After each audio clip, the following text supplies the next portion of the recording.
Alright, good morning. This is a 2005 Chevy 1500 stepside with a 4.8 V8 in it. Oh, it's a Vortex, but we are going to be replacing the thermostat, which is right there. It's in this housing. And we're going to be taking all this off right here and replacing the radiator. I got a leak. I don't know if you can see it. It's down in there. It's leaking pretty bad. It's got a crack in it. So first of all, I'm going to take off my air intake, because I got to do that to get to the housing down there. And then next will be this guard here. It's got these push rivets in it. We'll take them out with a flathead screwdriver. They just pop up. And then we'll go from there. So bear with me. But these are the little push tabs, push rivets. So you can get under it with a screwdriver like that. Keep working with it, and it pops up. Okay, and then you get under the main piece. It should pop up as well. There it comes. So that's how you take those out. This is what they look like. When you put them back in, you just push the button down. It expands on the end, and it pushes it out, so it keeps it in there. Next, we'll have to take this one loose, this one, take out this air sensor, and then take that one loose, take this out, take the whole tube out, intake, and then take it loose there. We'll be right back. Alright, so now we've got the intake off. Sensors right there for the airflow. There's the intake. I can get to the housing where the thermostat's at. But now we're gonna have to take those bolts off. Pretty sure they're 13 millimeter. You can see that one. And there's another one here. And then I'm gonna have to unplug the fans, which they're electric. They're not like most fans. And then we'll go from there. Alright, now that I have those loose, the fans loose, we're going to take the top radiator hose off. I got a catch pan down there. I'll let it drain. And I'll come over here, take all these loose, and get them out of the way, and then I'll be able to pick up the fan after I unhook it. There's a hook, there's a plug-in right there. Plug-in right there. Should be like a push-pull kind of thing. And we'll see after. Alright, get the top radiator hose off. It's draining into the catch pan. Now we're going to take the transmission oil cooler lines off. Actually have a little snap ring right there. I hope it'll focus. There's a snap ring right here in the top. Let's back out. There's a snap ring right on the top right through here. You gotta get that out, and the bottom one. And then unhook the bottom hose. And we'll get back to you shortly. So, that is what the little snap rings look like. Or lock rings, or whatever you want to call them. So now, that just pulls right out. That's a transmission cooling line. And then we'll see it has a little guard on it. It stays on it there, plastic. We'll go down and get this next vent hose, and then go on down and get the next transmission line. And then the other coolant line, we'll let that drain. You can see them down in here. Vent, transmission, and the next coolant, lower coolant hose. And then we'll get back on here. So, we've got another one of the hoses off of. And letting it drain into that catch pan down there. Oh, trying to get air, so that means it's getting lower. That's a good thing. So we got the fans out. See, this is what it looks like now. Here's the plug-ins. One's for the right, one's for the left. Now you can really see that draining now down there into that catch pan.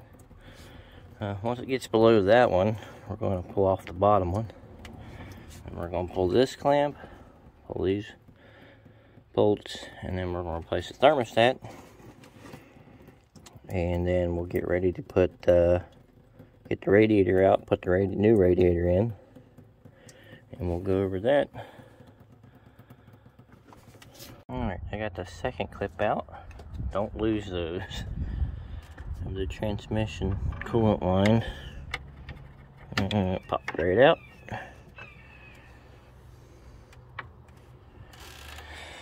Next, I already took off the radiator hose of the housing of the thermostat.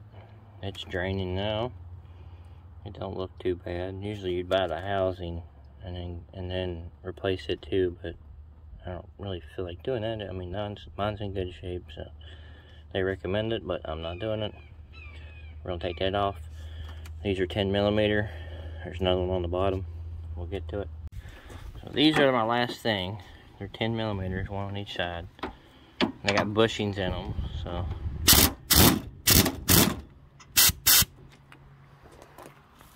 I'm gonna have to build some air. All right, I have one more right here.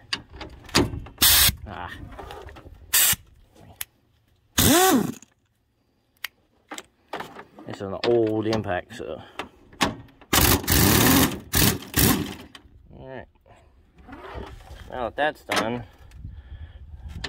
the radiator should just lift right up out of there. Make sure you do not lose these. Alright. We have all that cleaned out. So what we're going to do is we're going to clean all this out of here. Make sure it's nice and neat. There's the old radiator. And here's where it was leaking. It's got a crack there. It's got a crack here. We got to take these bushings out of here. This keeps the vibration down on the radiator. We're going to take those off because those got to go on the new one. And then we'll be back. Also, you're going to have to take these bottom ones out. They're going to go in the new one unless it has one. I'm pretty sure it don't. So, it might have them. I hope. But anyway, those bottoms might have to come out. If that new one don't have it. It was like the cheapest one they had at Auto or Advanced Auto. So I got that all cleaned up in there, so it can go back in. A new one can go in. So let's start that process. Well, actually, first we need to change that thermostat. Then we'll start the process putting the new radiator in. So let's do that. Alright, we've got the thermostat housing bolts off. Those are 10mm. The ones up here were 13mm. This one. Okay. So, it should just come right out. Yep. And it's going in the catch pan, so don't worry about it going on the ground. That's coming out of the motor. And that is the old thermostat. It's actually been in it since 2005. So it's been in there a while, so it's due for a change. We'll take that out. We'll clean this piece up a little bit. Put the new one in. Let that drain a little bit. I like to get that old antifreeze out of there. And then we'll be back. Alright, here's the old one. This is the new one. I cleaned this up so it ain't so dirty.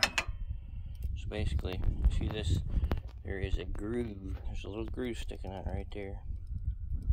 What that does is that fits right in there, in that groove right there. Make sure it's in there. And then we'll put it back in there. And you have to use a torque wrench to get that in there. I mean, it's got to be torqued to a certain, the bolt's got to be torqued to a certain amount. So it looks good. It's got a good seal. We'll be back here in a second to install it. I'm letting that drain out of the engine down there as much as I can because I want to get that old stuff out.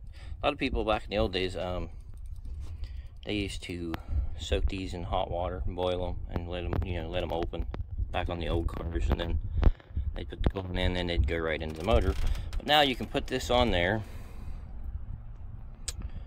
and you can start the motor, and it'll run. And when it gets so hot, it'll open up, and it'll let it in, and you just keep adding and adding and adding until all the air bubbles are gone.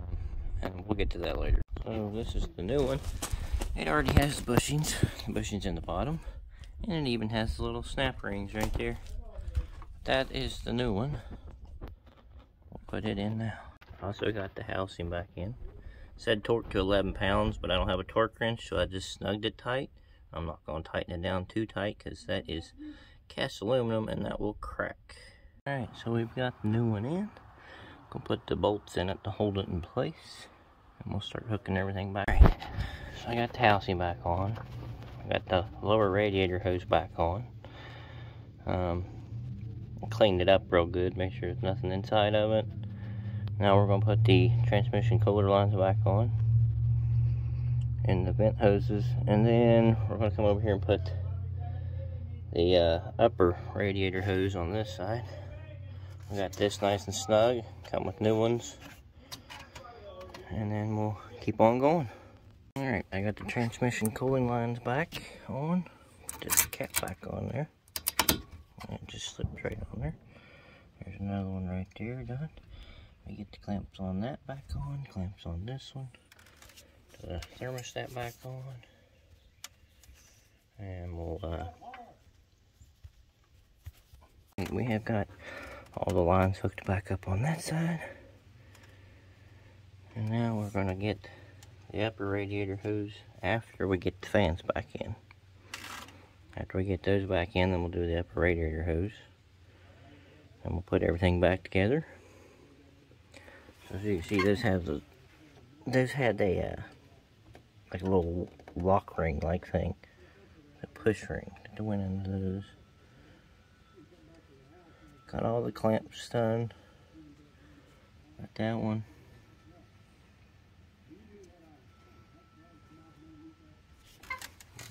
We'll get back to you in a second. Alright, we got the fans back in.